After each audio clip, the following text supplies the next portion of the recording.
Right. योग education में जो है वो हम लोगों की 4 यूनिट्स हैं। 4 यूनिट में पहली यूनिट में हम लोगों ने समझने की कोशिश की थी कि योग है क्या। दूसरी यूनिट में हम समझने की कोशिश कर रहे हैं कि इंसान, असल में इंसान के बारे में हम समझना चाह रहे हैं। इंसान कैसा है, क्योंकि इंसान ही वो एजेंट है, इंसान ही वो एजेंट है जो अपने समाज में योगिक प्रिंसिपल्स को लागू करेगा या किसी भी तरह के प्रिंसिपल्स को लागू करेगा। फॉर एग्जांपल, चोरी के प्रिंसिपल्स लागू करने हैं समाज में, तो उसके लिए इंसान ही चाहिए, इंसानों को अपने समाज में, है नहीं। कोई भी काम करना हो तो सारा काम अपने समाज में, अपनी दुनिया में इंसानों को ही करना होता है। ये बात मैं आपको पहले भी बोल चुका हूँ, आज फिर आपसे बात कर रहा हूँ। कोई भी आपका काम करने के लिए आप चाहो कि कोई और दूसरा कर दे आपके सारे काम, कभी कभी तो कर देगा, कंडीशन के हिसाब से कर देगा। फॉर एग्जांपल, बीमार पड़ गए हैं तो आपके कुछ काम कोई दूसरा कर देगा, है नहीं। लेकिन अल्टीमेटली आपको करना सारे काम खुद ही हैं अपने। बाहर से कोई फोर्स इंसानों के पास नहीं आएगी काम करने के लिए भी। ये बात हमको और आपको जितनी जल्दी समझ में आ जाए, इंसानों की दुनिया में इंसानों को ही सारे काम करने होते हैं। इस पूरी दुनिया में इंसानों से बड़ा सिर्फ इस ब्रह्मांड को बनाने वाला है। बाकी इंसानों के अलावा जितनी भी चीज़ें हैं वो इंसानों से लेवल में सब नीचे हैं।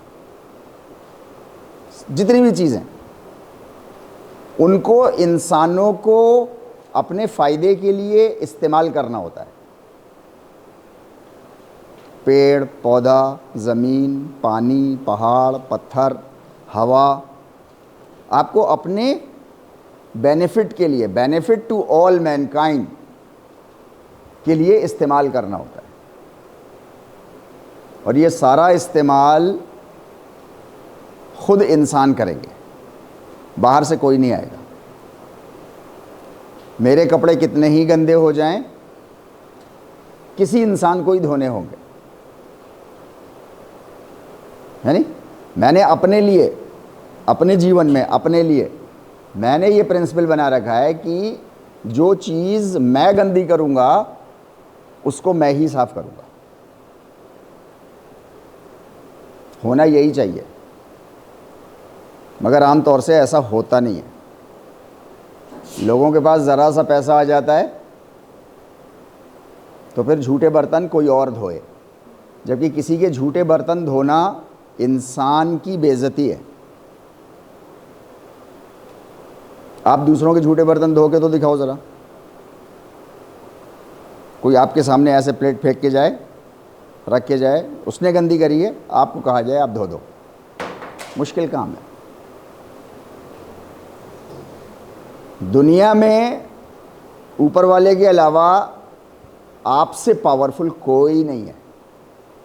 इस बात को आप जितनी जल्दी समझ लोगे, आपसे मुराद मेरी सारे इंसान जितनी जल्दी समझ लें, उतने अंधविश्वासों से, आडंबरों से और हर उस पावर से जो इंसानों को नुकसान पहुंचा रही है, उससे वो बचने में सक्षम हो जाएगा, फुल्ली कॉन्फिडेंट हो जाएगा। और अगर नहीं तो इंसान से नीचे की लेवल की चीज़ें वो इंसान को अपने सामने झुका देती है। ये इंसान की बेइज्जती है। अपने से ताकतवर ऊपर वाला, उसके सामने झुको। अपने से बराबर वाले से भी क्या झुकना, है नहीं। नीचे वाले तो बहुत ही और। राइट। हम ये यूनिट 2 में समझने की कोशिश ये कर रहे हैं कि इंसान कैसा होना चाहिए। मतलब इंसान है क्या, मैं और आप हैं क्या। क्योंकि जब तक हम अपने को नहीं समझ पाएंगे, अपना सिस्टम हमारा कैसा चलना चाहिए, जब तक हमें ये समझ में नहीं आएगा, जब तक हम योगिक प्रिंसिपल्स को अपनी सोसाइटी में लागू करने के लिए खड़े नहीं हो पाएंगे। क्योंकि हमें अपने अंदर कॉन्फिडेंस ही नहीं आएगा, क्योंकि हम अपने को जानते ही नहीं हैं। हमें अपने ऊपर पूरा कॉन्फिडेंस हो, इसके लिए बहुत ज़रूरी है कि आप अपने को जानें, इंसान अपने को जाने। बिना जाने आपको कॉन्फिडेंस नहीं आ सकता। फॉर एग्ज़ाम्पल, आपको बैटिंग की स्किल ना आती हो तो आपको बैटिंग में कॉन्फिडेंस नहीं आ सकता। या आ जाएगा? नहीं आ सकता। ये एग्ज़ाम्पल दुनिया की सारी चीज़ों में। आपने योग एजुकेशन अच्छे से नहीं समझी है तो आपको उस पर कॉन्फिडेंस नहीं आ पाएगा। सेशनल से पहले, एग्ज़ाम से पहले एंजाइटी होना, डर एक लिमिट तक होना, ये बहुत अच्छी चीज़ है यानी, लेकिन डर आपको पैरालाइज्ड कर दे, डर आपको पैरालाइज्ड कर दे, ये आपके लिए नेगेटिव चीज़ है। सचिन सर को भी बैटिंग पे जाने से पहले डर लगता है, इसीलिए वो हाथों में ग्लव्स पहन के जाते हैं।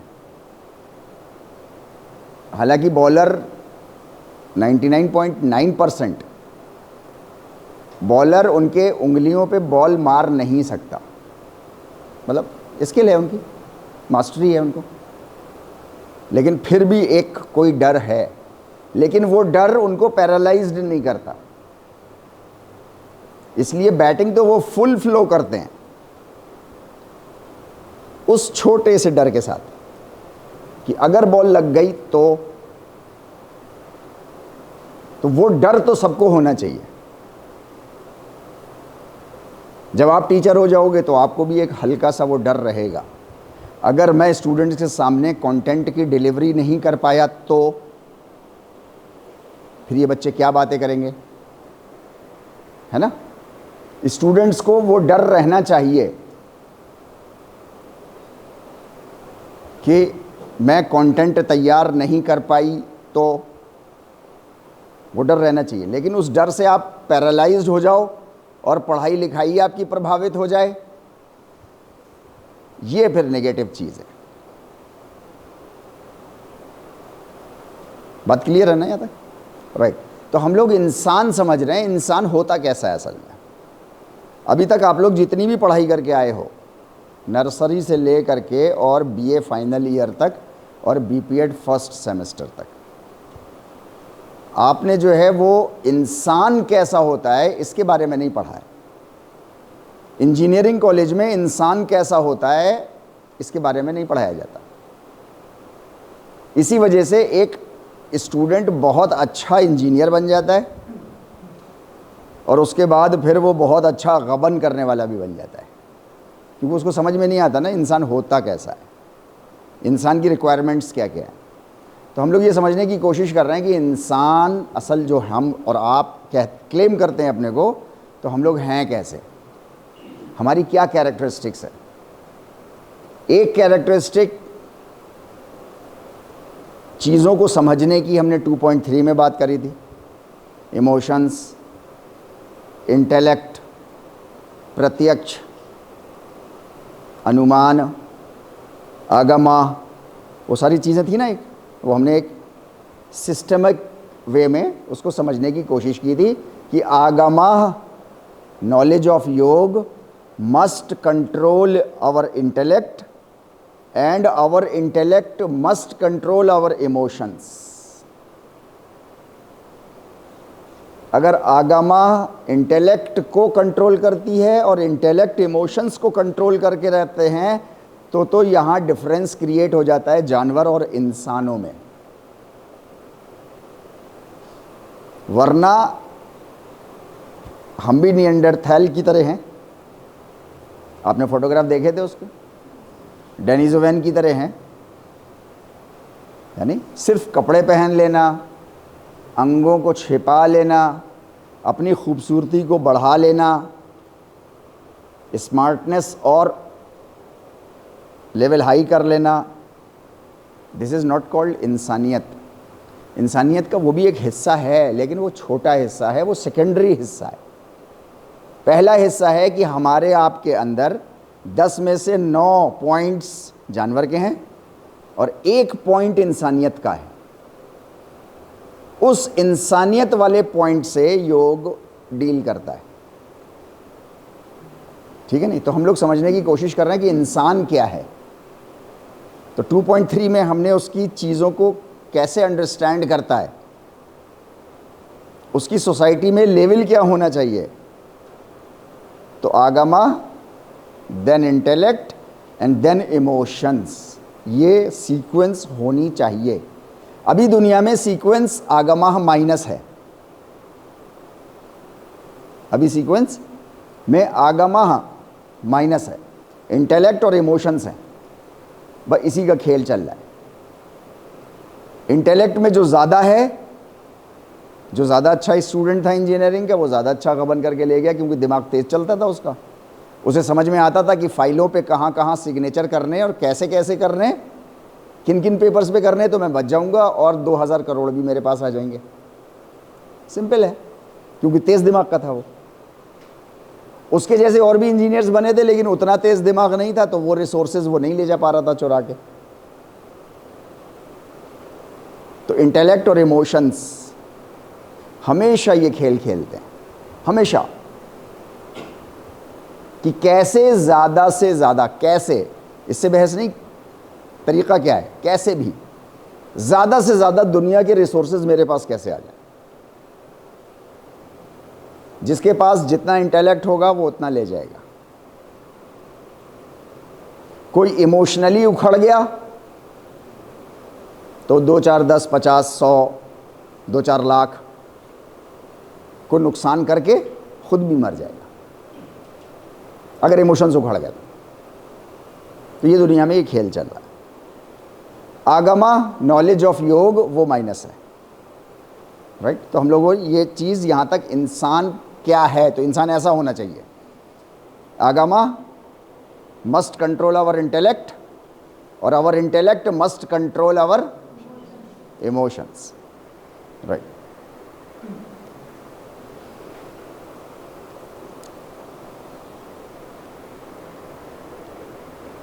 यहाँ पर ये एक वर्ड लिखा हुआ है, पढ़ सकता है कोई? भगवत गीता का एक बहुत छोटा सा हिस्सा है। नात मानम अवसादयेत। हाँ, नात मानम अवसादयेत। इसका मतलब होता है कि अपने इमोशंस को इस्तेमाल करके अपने जीवन में नीचे मत घुस जाओ, धरती में मत घुस जाओ, जिसको हम बोलते हैं ना हिंदी में पतन। अपने जीवन का पतन मत कर लो। इमोशंस को इस्तेमाल करके पतन नहीं कर लेना, इमोशनल हो करके गिरावट ना आ जाए तुम्हारे जीवन में कहीं। इंसान अंधा हो जाता है ना, है नहीं? तो वही वो वर्ड उसके लिए इस्तेमाल हुआ है, राइट? अभी 2.4 में हम लोग समझने की कोशिश करेंगे कि इंसान के पास इंस्ट्रक्शन कहाँ से आता है।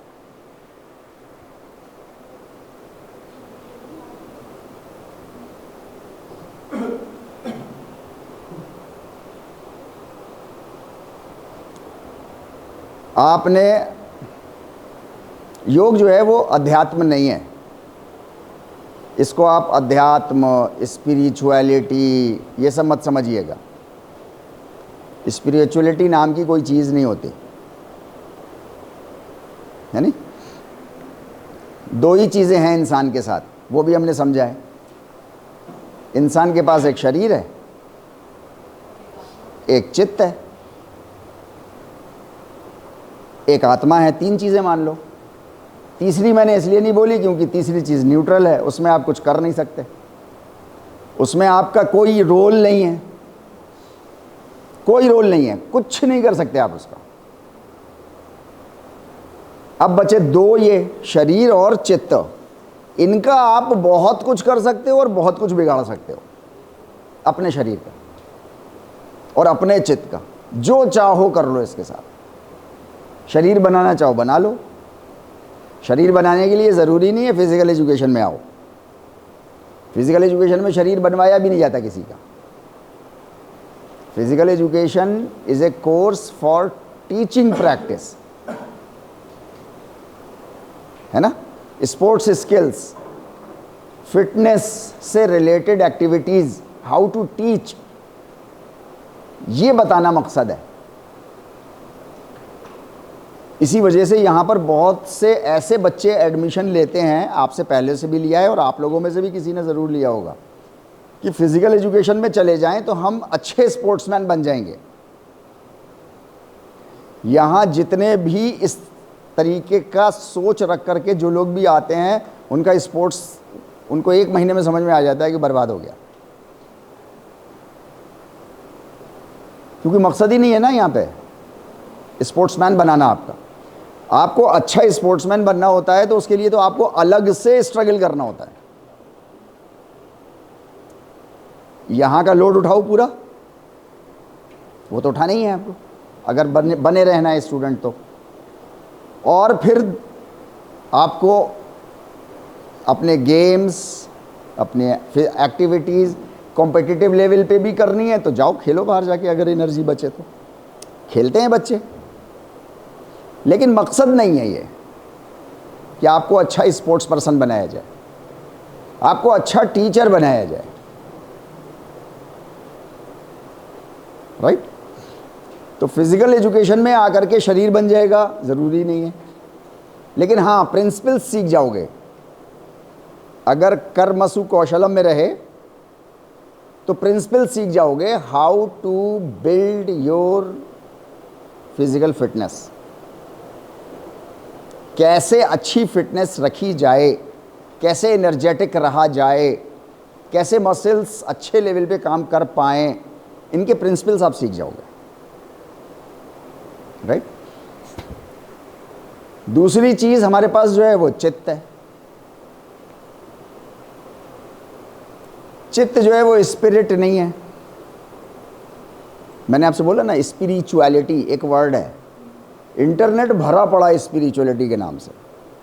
मैं समझता हूं कि आप किसी भी टॉप टाइटल पे वर्ड्स पे डालो, सर्च मारो तो ऊपर लिख के आता है ना, इतने पेजेस फाउंड। बहुत छोटा सा होता है लिखा हुआ, लेकिन देखा होगा आप लोगों ने, 4,70,000 pages found for example, right. मुझे लगता है शायद स्पिरिचुअलिटी पे सबसे ज़्यादा पेजेस जो हैं वो स्पिरिचुअलिटी पे डिवोटेड होंगे। स्पिरिचुअलिटी नाम की कोई चीज़ नहीं होती। जिसको आप स्पिरिचुअलिटी कह रहे हो वो न्यूट्रल है। स्पिरिट, आत्मा, वो तो न्यूट्रल है, तो बढ़ा क्या रहे हो, है वहीं कुछ भी। असल में इंसान जब अपने को नहीं समझ पाता कि वो है क्या, तो फिर बहुत सी गलत धारणाएं बना लेता है अपने लिए वो। उन्हीं में से एक वर्ड है ये स्पिरिचुअलिटी। उन्हीं में से एक स्टाइल है आपके लाइफ का, मेरे लाइफ का, दुनिया का, कि जो ताकतवर हो वो कमज़ोर इंसानों को दबा ले। इसको कोई गलत नहीं समझता, कोई गलत नहीं समझता इसको, राइट। किसी के अंदर टैलेंट है, फॉर एग्जाम्पल किसी के अंदर बिजनेस करने का टैलेंट है, राइट, लेकिन वो चारों तरफ से मजबूर है, कहीं से वो कर नहीं सकता बिजनेस अपनी, कोई भी XYZ।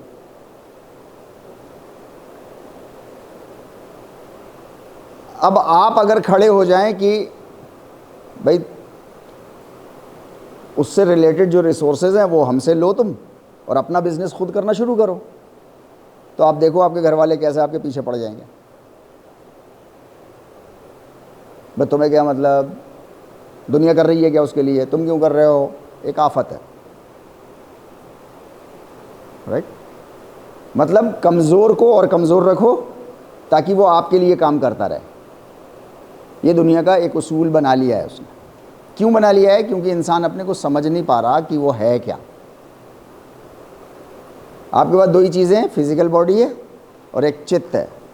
जिसको आप स्पिरिट कह रहे हो वो न्यूट्रल है, उसको ना घटा सकते ना बढ़ा सकते। तो स्पिरिचुअलिटी तो है ही नहीं। हाँ, चित्त है और शरीर है, इसको आप बढ़ा भी सकते हो, दोनों को घटा भी सकते हो इसको अपने एक्शन से। रोज़ाना 2 मील जॉगिंग करके आओ, थोड़ी सी सेहत का एक सेक्शन बढ़ जाएगा ना, थोड़ा सा बढ़ा लो। घटाना चाहते हो, खाना पीना बंद कर दो, घटना शुरू हो जाएगा। ऐसे ही चित्त का मामला है।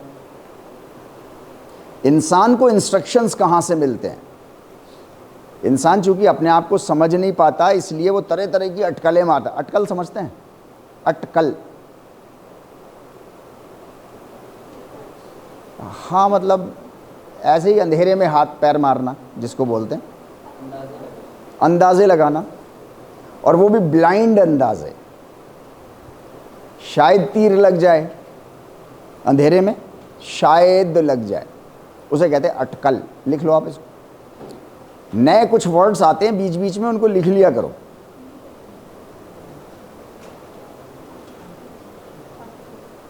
मोनम जी तुम आगे बैठा करो यार, इधर बैठा करो, तुम दिखाई नहीं देते यार।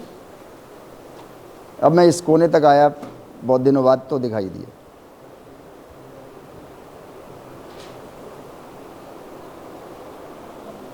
तो इंसान जो है वो अपने बारे में बहुत सारी अटकलें लगाता है। मैंने उसका एक एग्जाम्पल दिया है स्पिरिचुअलिटी वर्ड का।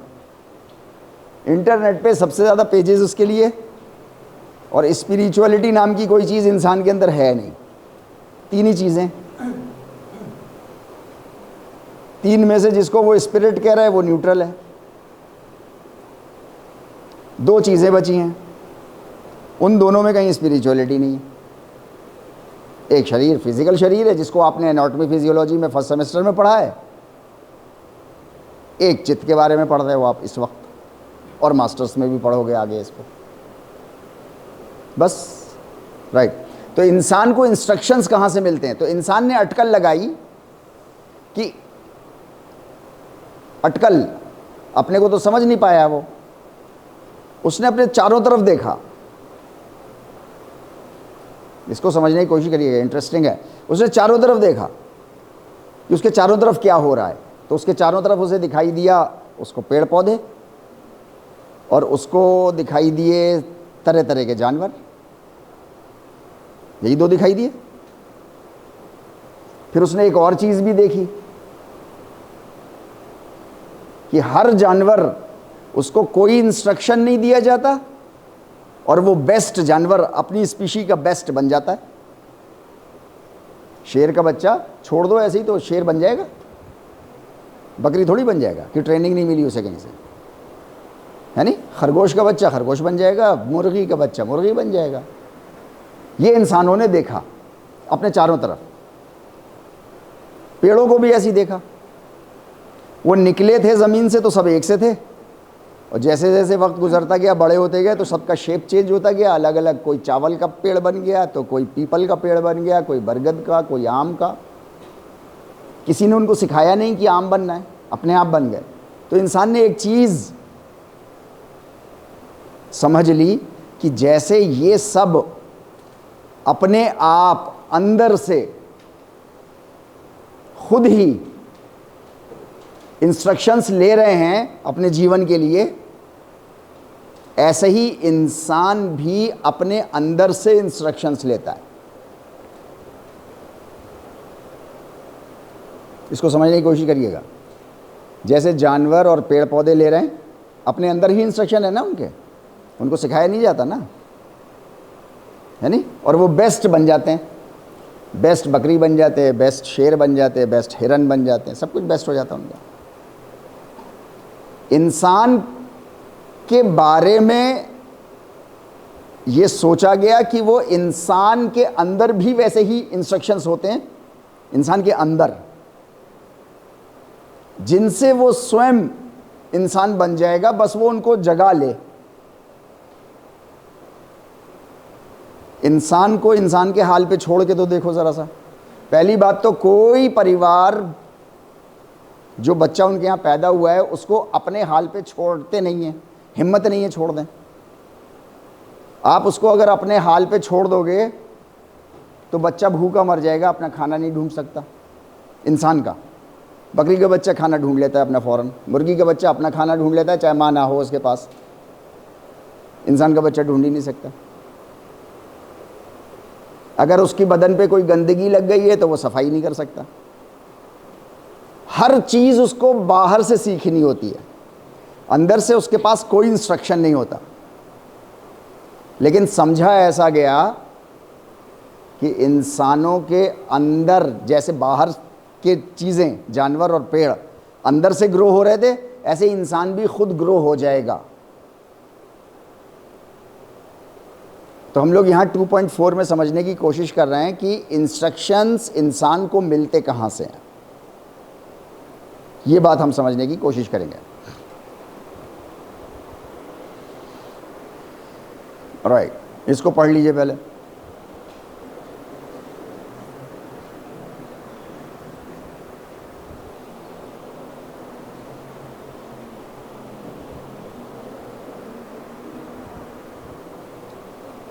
एग्जाम्पल से असल में बात समझ में आती है, इसलिए टीचर्स को हमेशा अपने स्टूडेंट्स के साथ जब भी बात करें या किसी से भी बात करें तो मतलब जो कॉमन एग्जाम्पल्स होते हैं, आप लोग भी जब टीचर हो जाइएगा तो जो कॉमन एग्जाम्पल्स हों अपने स्टूडेंट्स के लिए उनको इस्तेमाल करिएगा। जैसे दूध में मक्खन होता है क्या? मौजूद? हाँ होता है, तभी तो निकाल लेते हो आप उससे। मक्खन बनता थोड़ी अंदर से उसमें कहीं, या बनता है अंदर से? मक्खन होता है उसमें, मक्खन के पार्टिकल्स होते हैं लेकिन डिसइंटीग्रेटेड होते हैं। डिसइंटीग्रेटेड मतलब एक पार्टिकल दूसरे पार्टिकल से मिला हुआ नहीं होता, दूसरे से तीसरा नहीं मिला हुआ होता, डिसइंटीग्रेटेड होते हैं, पूरे दूध में फैले हुए होते हैं। दूध में नेचुरली बाहर से मिलाया हुआ, बेईमानी वाला नहीं, नेचुरली पानी होता है या नहीं होता? होता है, पानी होता है, मक्खन होता है, यानी निकालना पड़ेगा आपको।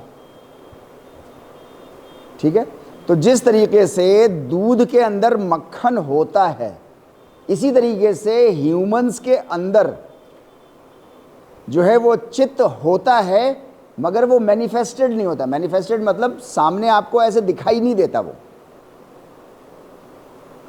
राइट, इसको पढ़ें।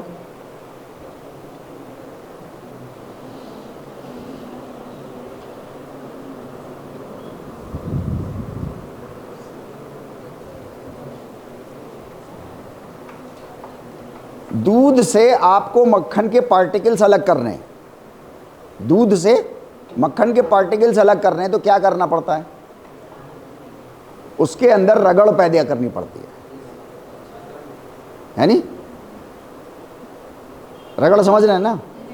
एक पार्टिकल से दूसरे पार्टिकल को टकराना पड़ता है आपको। दूध के पार्टिकल्स है ना, एटम्स है ना, बहुत सारे एटम्स होंगे, नहीं होंगे? 1 लीटर दूध में खरबों खरबों एटम्स होंगे, हाँ होंगे। उन सारे एटम्स को आपस में एक दूसरे से टकराना पड़ता है। एक पर्टिकुलर स्पीड है, कम से कम उतने लेवल पे वो सारे एटम्स आपस में टकराएं, बार बार टकराएं। अब चाहे आप हाथों से कर लो, जिसको वो कहते हैं वो ऐसे करके मट्ठा निकाल लेते हैं, बिलो लेते हैं, उसके लिए अलग अलग आता है नहीं? आप उसको ग्राइंडर मिक्सर में चला दो, उतनी तेज़ उस पर डिपेंड करता है। मतलब सेंट्रीफ्यूज मशीन में रख दो, वो पार्टिकल्स आपस में टकराने चाहिए, वो खरबों जो पार्टिकल्स हैं। उसको कहते हैं रगड़, स्ट्रगल। दूध खुद नहीं करेगा कुछ, दूध से आपको कुछ चाहिए है तो आपको करना पड़ेगा इंसान होने के नाते। चाहे मशीन इस्तेमाल करो, चाहे हाथ इस्तेमाल करो, चाहे कुछ करो, उसमें स्ट्रगल पैदा करो, संघर्ष करवाओ।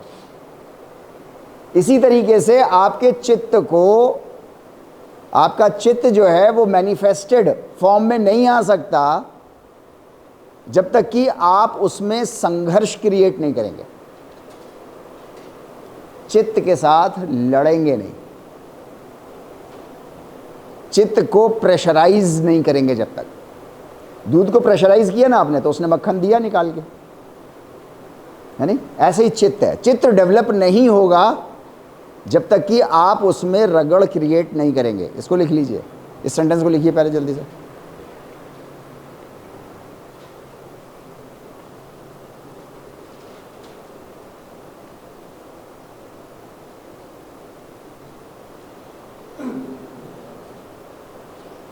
चित्त can not be developed until and unless it is put under constant struggle.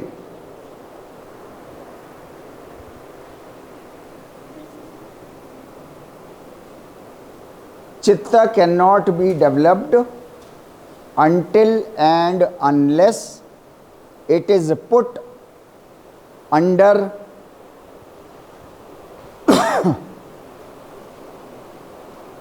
constant struggle.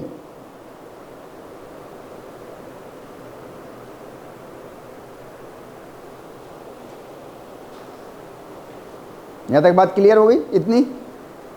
Okay fine.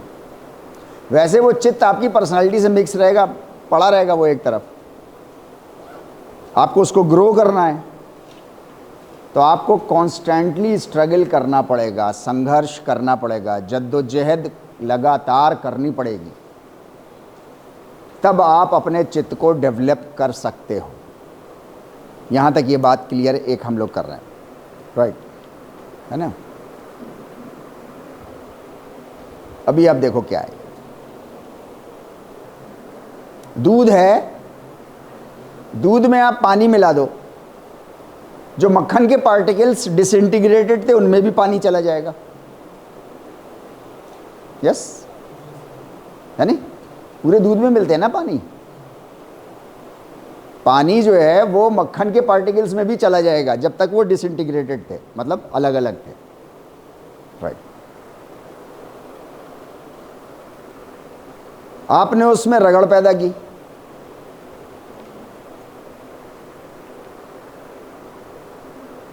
उस रगड़ से बटर बना। हम लोग सिर्फ एग्जाम्पल के तौर पे समझ रहे हैं इसको, इसलिए धीरे धीरे चल रहे हैं ताकि एक बार समझ में आ जाए। अब जो मक्खन बन गया है, अब उसमें पानी मिलाने की कोशिश करो। हाँ, यही बटर है जो दूध में मिला हुआ था, तो पानी मिल रहा था, उसमें पानी मिल रहा था, है नहीं? लेकिन ये इंटीग्रेटेड हो गया। इंटीग्रेट समझते हैं, कहते हैं ना इंटीग्रेशन, हार्मनी, एक हो गए, यूनिटी आ गई इनमें,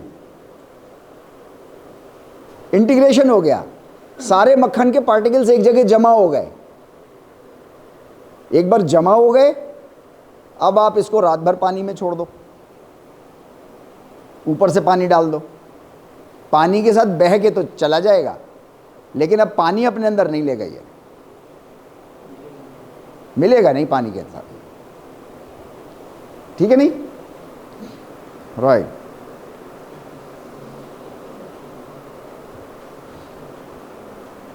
हुआ क्या ये इस पूरे एग्जाम्पल में?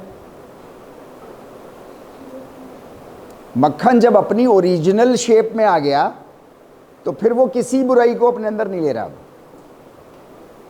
उसे बर्दाश्त ही नहीं है अब पानी।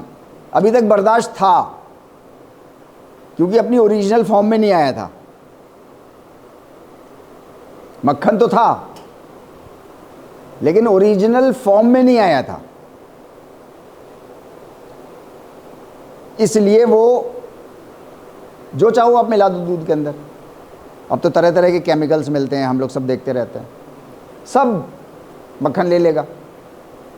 लेकिन मक्खन को एक बार अलग कर दो, अब मक्खन अपने ओरिजिनल फॉर्म में आ गया, डेवलप हो गया, ग्रो कर गया, मक्खन बन गया। अब वो अपने अंदर कुछ नहीं लेगा। अब आप कोशिश कर लो उसके अंदर, राइट।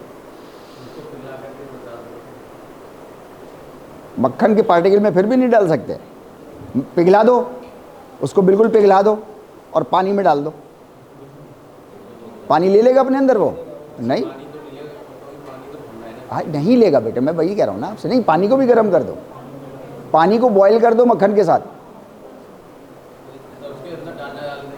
मैं एक बात कह रहा हूँ बेटे, वो पानी नहीं लेगा वो पार्टिकल। अभी उसके एक एक पार्टिकल पानी ले रहा था, अब पानी नहीं लेगा वो, क्योंकि ओरिजिनल फॉर्म में डेवलप कर गया। मैडम सुनाई देता है सारी बातें हमको। 29 साल हो गए पढ़ाते बच्चों को, आपकी तो उम्र नहीं है 29 साल की। एक गाल रख लिया तकिया बना के, बातें कर ली, आपको क्या लगता है समझ में नहीं आता?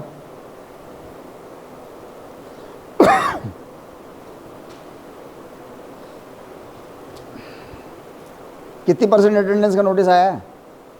आ गया है नोटिस मैडम वाइस चांसलर का 75%,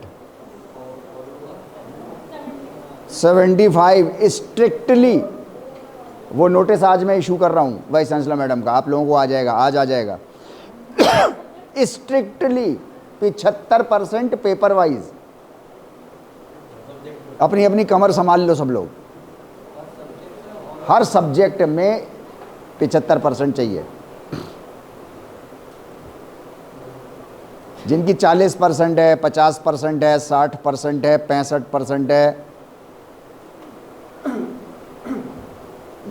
बैग वैग उठाओ, अपने घर जाओ, पेपर नहीं दे पाओगे। 75% का नोटिस आ गया है। आज 4-5 तारीख हो गई है, 30 तारीख लास्ट डेट है।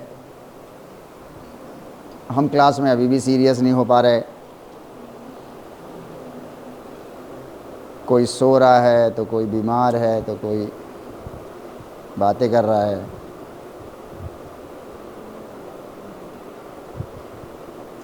कितने लोग रुक जाओगे? हाथ उठाओ ज़रा। अगर 75 स्ट्रिक्ट तो कर दिए मैडम ने। अरे पूरा उठाओ ना, अगर रुकोगे तो पूरे रुकोगे ना, ज़रा मक्खन बन जाओ।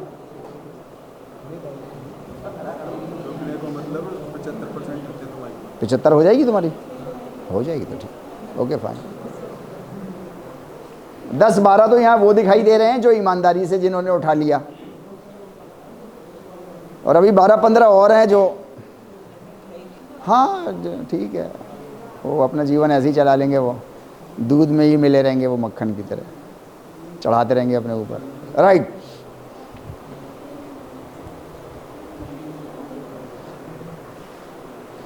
ये लाइन नीचे वाली, इसको अब आपको पढ़ना है थोड़ा सा।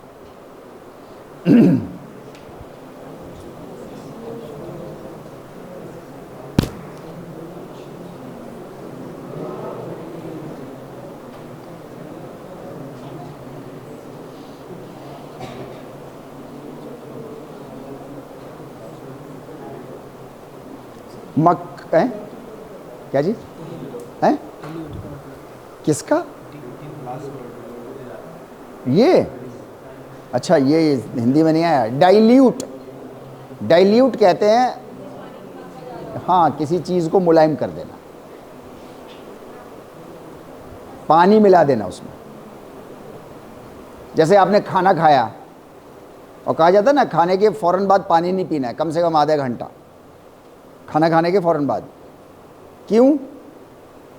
क्योंकि जिस वक्त पेट में आपके खाना है तो आपके डाइजेस्टिव जूसेस निकल के खाने के साथ मिक्स हो रहे होते हैं, ग्राइंडर की तरह। जैसे सड़क के किनारे ग्राइंडर देखे ना सीमेंट का, ऐसे पेट चलता है फिर, राइट। अगर आपने पानी पी लिया तो जो एसिड्स निकले थे वो सारे डाइल्यूटेड हो जाएंगे। डाइल्यूटेड मतलब, हाँ, मतलब अपनी हार्डनेस ख़त्म कर देंगे, वो मुलायम हो जाएंगे फिर। और जब अगर आपके डाइजेस्टिव जूसेस में पानी मिल जाएगा अपने ओरिजिनल फॉर्म में जब वो नहीं रहेंगे तो वो खाना सही से नहीं पचा पाएंगे।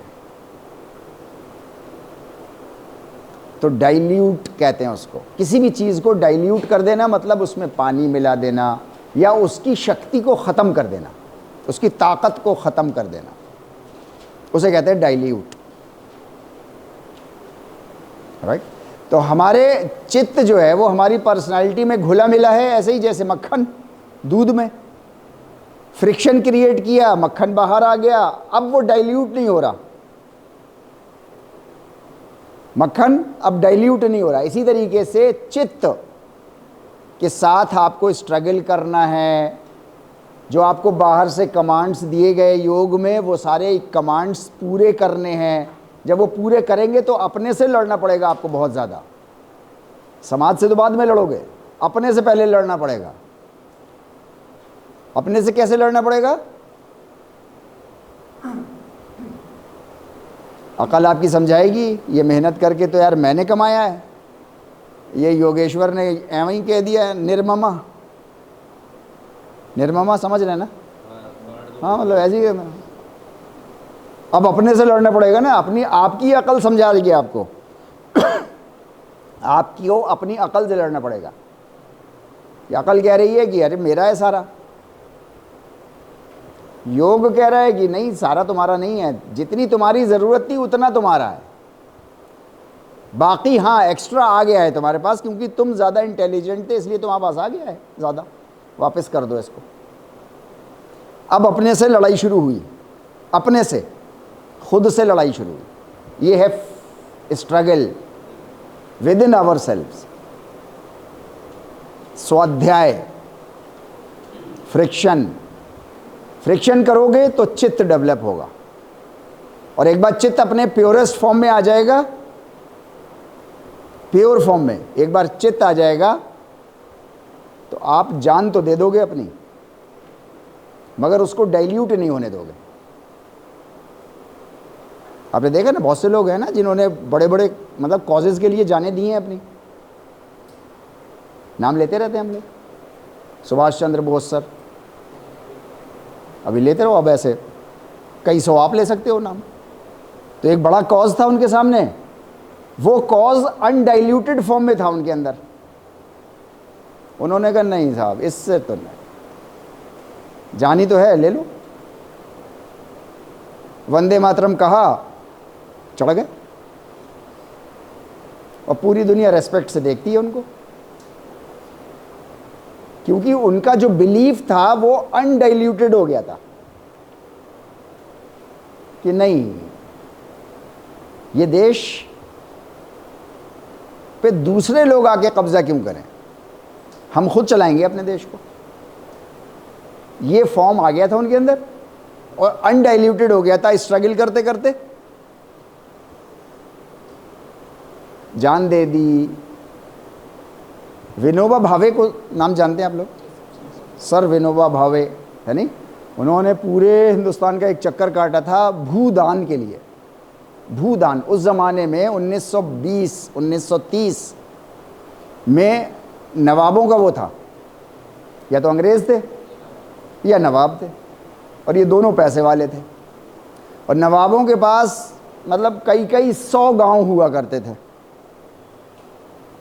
तो वो भूदान की उन्होंने मुहिम चलाई थी एक, और पूरे हिंदुस्तान का पैदल उन्होंने भ्रमण किया था, और लोगों को समझा समझा कर, बता बता के, बात कर कर के कि तुम्हारे पास तुम्हारी ज़रूरत से ज़्यादा जो ज़मीन है वो दान में दे दो सबको, ज़रूरतमंदों को, नहीं तो ये जो बैठे हैं ऊपर तुम्हारे ये सब छीन लेंगे तुमसे।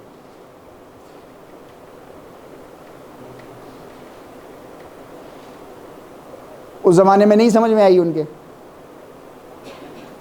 फिर अंग्रेज़ों ने एक लॉ लगाया, ज़मींदारी, उसमें लिमिट लगा दी। सर सैयद अहमद खान साहब को जानते हैं हम लोग, बेचारा बूढ़ा बाबा, बूढ़ी हड्डियाँ। उससे नवाबों ने क्या कहा मालूम है? उससे नवाबों ने कहा कि यार ये कंगन लो और पैर में ये क्या कहते हैं उसको, हाँ वो पहनो ज़रा ये, और फिर ज़रा डांस करके दिखाओ हमको, उसके बाद हम तुम्हें तुम्हारी यूनिवर्सिटी के लिए कुछ दें। तो उस बूढ़े बाबा ने वो सब पहना, चुनरी भी लगाई और डांस किया इस यूनिवर्सिटी के लिए जिसमें आप बैठे हो। हम तो बिना, हमें मालूम नहीं है, हम तो एवं ही गेट बंद कर देते हैं, एवं ही डाइनिंग हॉल के खाने में वो निकाल देते हैं, हमें मालूम नहीं है ना आई कैसे यूनिवर्सिटी है। वो बूढ़े बाबा ने ऐसा कोशिश करी तो ये यूनिवर्सिटी बन पाई। फिर उन्होंने कुछ चंदे दिए, कई जगह से तो तब भी भगा दिए गए वो, मतलब रात भर नचवाया, मज़े लूटे, और तब भी उनको न एक रत्ती पैसा नहीं दिया। उनका एक बहुत घनिष्ठ मित्र था, मैं बता रहा हूँ आपको कि ये अनडाइल्यूटेड होता कैसे, कितना स्ट्रगल करना पड़ता है। उनका एक बहुत अच्छे मित्र थे, बहुत अच्छा दोस्त। उन्होंने कहा कि यार वो यूनिवर्सिटी हो रही है, वो कुछ दे दो, उसके लिए चंदा वंदा करने आया हूँ मैं। तो उन्होंने कहा फैलाओ हाथ, वो हाथ फैलाया। उस ज़माने में वो बीमार थे, उन्होंने बलगम थूक दिया हाथ पे। वो बूढ़े बाबा के जिनको हम सर सैयद कहते हैं, हाथ पे थूक दिया। बाबा मुस्कुराए हल्के से, जेब में रख लिया, बोले ठीक है यूनिवर्सिटी में यही लगा दूंगा। उनका नाम पता है क्या है? उनके नाम पे MM हॉल है, मोहसिनुल मुल्क हॉल। फिर उन्होंने बहुत दिया यूनिवर्सिटी को, मतलब सिर्फ इस बात के ऊपर। ये तो बहुत बड़ी बात हो गई ना ये। और चले भी गए, शिकायत भी किसी से नहीं करी। लोगों ने कहा भी, पूछा भी कि उसने क्या दिया, नवाब है ना वो, मोहसिनुल मुल्क नवाब है, उसने क्या दिया? तो उन्होंने बताया नहीं क्या दिया। उन्होंने कहा उसने वो चीज़ दी है मुझको जो दुनिया में कोई नहीं दे सकता। सच कहा, झूठ तो नहीं कहा। लोग समझे अच्छाई में, ये बात उन तक पहुंची, फिर उन्होंने यूनिवर्सिटी को बहुत दिया। तो मैं आपको ये बता रहा था, जब अंग्रेज़ों ने, विनोबा भावे ने ये कोशिश करी, अंग्रेज़ों ने जब ये लॉ लगाया तो बहुत से नवाबों ने इसी यूनिवर्सिटी को, मैं तो पूरे हिंदुस्तान की तो नहीं जानता, इसी यूनिवर्सिटी को बहुत सारी ज़मीन दी और अपने कागज़ों में लिख लिख के मर गए। अंग्रेज़ों को देने से अच्छा तो है इस बूढ़े बाबा को दे दो। फिर ये समझ के साथ उन्होंने कागज़ों पे लिख करके दे दी। आपको शायद जानकारी नहीं होगी, हर साल AMU की ज़मीन पूरे हिंदुस्तान में कहीं ना कहीं निकलती रहती है, पूरे हिंदुस्तान में। दो भाइयों में आपस में लड़ाई हुई, केस पहुंचा अदालत, अदालत में कागज़ खंगलाई हुई, तो उसमें पता चला भाई ये तो, हाँ ये तो AMU के नाम है, तुम्हारे है ही नहीं है, तुम वहाँ लड़ रहे हो तुम दोनों। तब पता चला AMU को नोटिस आया अदालत का, साहब आपकी ज़मीन यहाँ पे ले लो। रानी खेत में बहुत यूनिवर्सिटी की ज़मीन है, लखनऊ का मेन मार्केट AMU का निकला, लाखों की महीने की उसकी दुकान की इनकम है। मैं बता रहा हूँ ऐसे बहुत सारी है। अलीगढ़ में कई ज़मीनें निकलती रहती हैं, जब केस अदालत पहुँचता है तब निकलती है। तो मैं आपसे ये कह रहा हूँ कि इस तरीके के स्ट्रगल्स जैसे विनोबा भावे जी ने किया, जैसा यहाँ के बूढ़े बाबा ने किया, ये स्ट्रगल्स अनडाइल्यूटेड है ना, वरना तो कोई थूक तो दे आपके ऊपर, फिर देखो ज़रा क्या होता है आपके मिशन का। क्योंकि अनडाइल्यूटेड नहीं है, डाइल्यूटेड चित्त है, इसलिए फ़ौरन हम बुराई से ऐसे हो जाते हैं, अच्छाई से ऐसे हो जाते हैं। 2 लाख का फ़ायदा तो दिल यहाँ पहुँच गया, 10,000 का नुकसान तो दिल यहाँ बैठ गया, क्योंकि अनडाइल्यूटेड है। राइट जी, हम लोग बात ये कर रहे थे कि चित्त के साथ स्ट्रगल करो, चित्त के साथ स्ट्रगल करो तो चित्त डेवलप होगा, उसके अंदर फ्रिक्शन पैदा करो, संघर्ष करो उसके साथ। संघर्ष कैसे होता है? वो 2 तरीके से होता है। एक तो उसको इंस्ट्रक्शंस दो, एक तो उसे इंस्ट्रक्शंस दो। इंस्ट्रक्शन बाहर से दिया जाएगा, जैसे योगेश्वर ने योग के अंदर आपको इंस्ट्रक्शन दिया। फॉर एग्जाम्पल उन्होंने एक इंस्ट्रक्शन दिया कि अपनी बुद्धि को मेरे पास सरेंडर करो। बाहर से इंस्ट्रक्शन दिया एक उन्होंने, in order to develop your चित्त। इसमें उनका कोई फ़ायदा नहीं है, आपका फ़ायदा है। नात्मानम अवसादयेत, अभी पढ़ा था ना हमने, वो इंस्ट्रक्शन दे रहे हैं बाहर से कि अपनी लाइफ को इमोशनल ड्रामा मत बना लो, नहीं तो पतन हो जाएगा जीवन का, ख़त्म हो जाओगे तुम। तो इंस्ट्रक्शन, एक तो इंस्ट्रक्शन बाहर से मिले हैं उसको, नंबर 1। दूसरा बहुत इंपॉर्टेंट है कि वो ग्रुप के साथ रहना सीखे, अकेले नहीं,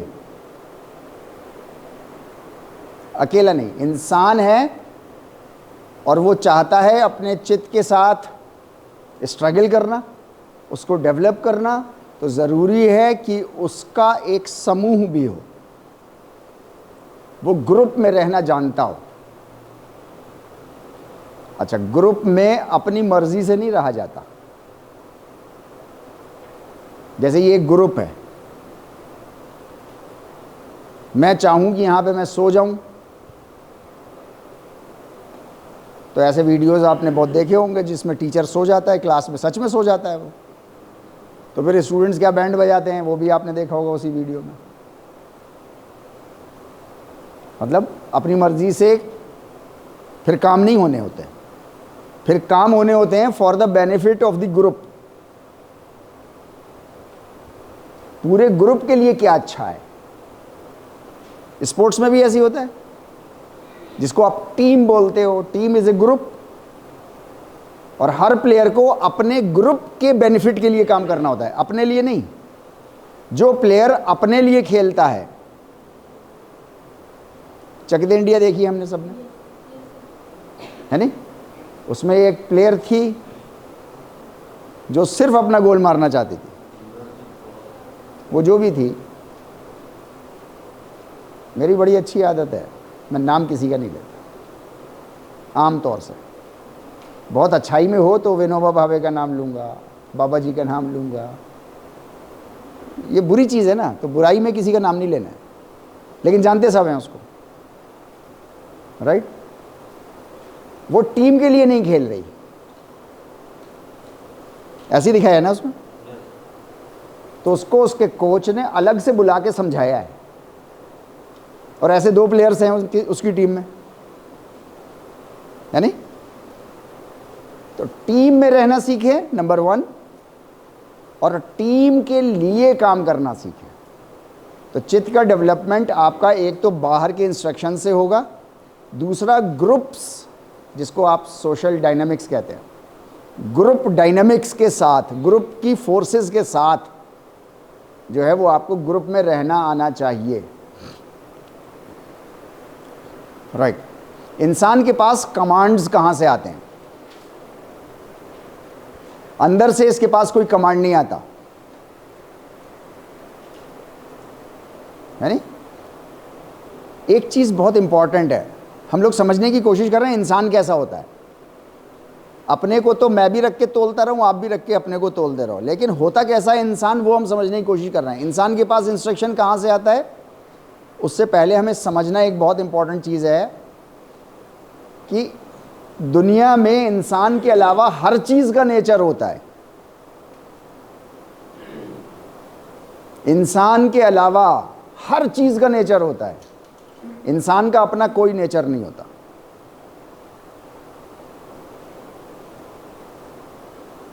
पानी का अपना नेचर है क्या? ऊपर से नीचे की तरफ गिरेगा, ऑलवेज नीचे से ऊपर नहीं चढ़ेगा जब तक बाहर से कोई फोर्स नहीं लगाओगे। मछली का अपना नेचर है कि करंट के विरुद्ध चढ़ती है, करंट के साथ साथ नहीं चढ़ती। ऐसे पानी बह रहा होगा तो मछली का फ्लो ऐसे होगा, ये 2 ऐसे चल रहे होंगे, ये नेचर है उसका। शेर का नेचर है इंसान का कोई नेचर नहीं होता। जिनको अपने अंदर से इंस्ट्रक्शंस आते हैं उनका नेचर होता है, अपने अंदर से इंस्ट्रक्शंस। इंसान को तो बाहर से सिखानी पड़ती है ना सारी चीज़, सारे इंस्ट्रक्शंस बाहर से देने पड़ते हैं।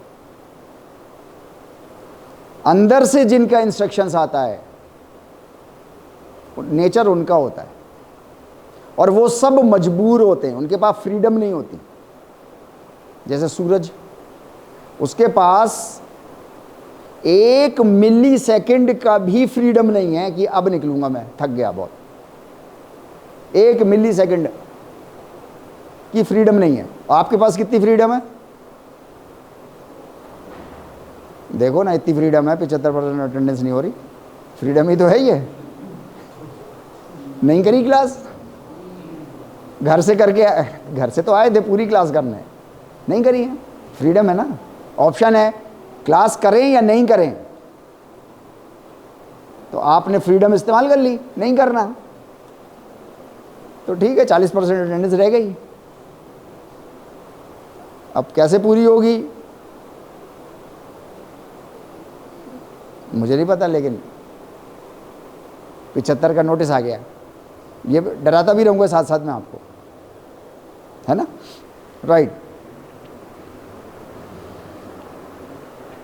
जो लाचार होते हैं, मजबूर, उनका नेचर होता है। पानी मजबूर है, वो ऊपर से नीचे की तरफ ही बहेगा। उसको 100 डिग्री पे कर दो तो वो भाप बन के उड़ जाएगा। उसको 2 डिग्री पे कर दो तो वो जम जाएगा। मतलब ये उसका नेचर है, मजबूर है, वो कुछ कर नहीं सकता। वो आपसे चिल्ला नहीं सकता, कह नहीं सकता, आपसे नहीं कह सकता कि अबे मुझे क्यों बाल रहे हो, परेशान क्यों कर रहे हो। मैं अच्छा खासा बाल्टी में नॉर्मल टेम्परेचर में पड़ा हुआ था, राइट। हमेशा नेचर जो है वो मजबूरों का होता है, और इंसान को मजबूर नहीं पैदा किया गया। इंसान को फुल फ्रीडम देके छोड़ा गया है। ये एक इंसान है जो दूसरे इंसान को अपने सामने मजबूर करता है।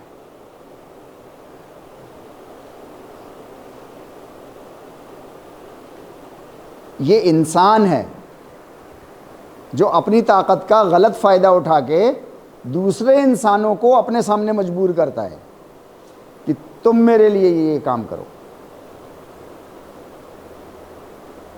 जिसको हम लोगों ने बात करी थी ना कि 4 मूंगफली उठा के खा ली, तो आप ताकतवर थे, ग्राहक भगवान होता है। अब भगवान ने खा लिए 4 अब वो 4 दोस्त आए थे साथ में, 16 मूंगफली चली गई उसकी 50 ग्राम, गरीब आदमी की, है ना, राइट। इंसान जो है वो लाचार पैदा नहीं हुआ है, इसलिए उसका नेचर नहीं है। फिर मैं याद दिला दूं, हम लोग इंसान को समझने की कोशिश कर रहे हैं कि इंसान होता कैसा है। इंसान मजबूर नहीं पैदा हुआ है। अगर इंसान को मजबूर किया जाए किसी काम को करने के लिए, तो उसकी इंसानियत का जो फ्रीडम है वो छीन लिया आपने। और कोई इंसान पसंद नहीं करता कि उसकी फ्रीडम को छीना जाए। इवन आपके घर का बच्चा भी वो फ्रीडम नहीं छीनने देना चाहता। कोई बच्चा बाहर खेल रहा होता है और पापा जी ने उसको ज़बरदस्ती घर के अंदर कर दिया, तो रोता हुआ अम्मा के पास जाता है कि क्या हो गया है पापा को, मुझे खेलने भी नहीं देते बाहर, ये वो। अब अम्मा भी समझा रही है बेचारे को, नहीं तुम्हारा पढ़ाई का टाइम हो गया। असल में वो शिकायत क्या कर रहा है, हाँ मुझे फ्रीडम ही नहीं दे रही है खेलने की। मतलब बच्चा भी, इंसान का बच्चा, बकरी का बच्चा ये नहीं कहता आपसे कि मुझे क्यों बांध दिया। मुर्गी नहीं कहती कि शाम को बंद क्यों कर दिया, क्योंकि वो मजबूर पैदा किए गए हैं। वो शिकायत नहीं करते, उनके पास फ्रीडम नहीं है। हर इंसान की क्वालिटी है कि हर इंसान फ्री पैदा किया गया। कोई इंसान दूसरे इंसान के सामने मजबूर नहीं रहना चाहिए। योग ये चाहता है, बस सिंपल स्टेटमेंट है, लिख लो आप इसको। कोई इंसान किसी भी दूसरे इंसान के सामने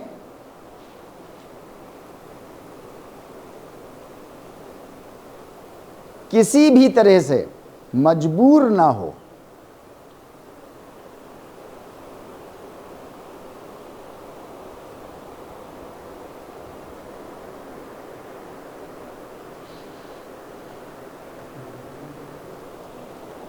किसी भी तरह से एक इंसान दूसरे इंसान के सामने मजबूर ना हो।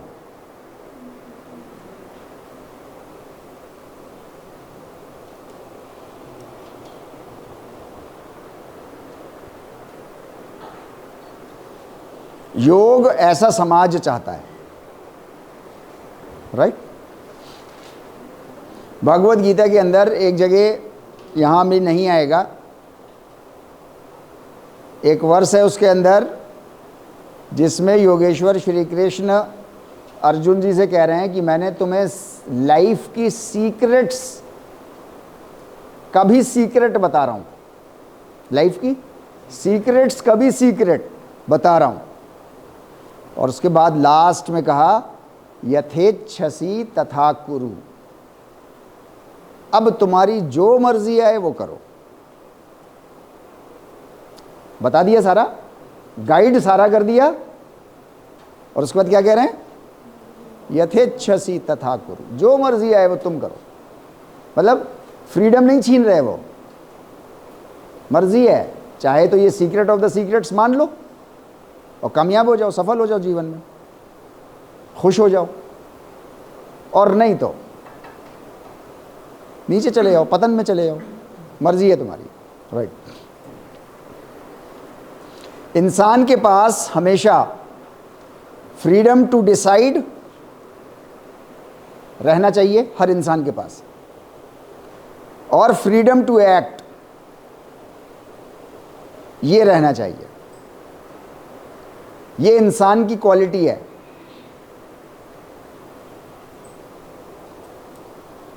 अब यहां ऐसे बहुत से स्टूडेंट्स हो सकते हैं, अगर सारे डिपार्टमेंट को जमा करके कहा जाए तो फिर वो कहेंगे कि साहब क्यों हमें मजबूर किया जाता है सुबह 6:45 पे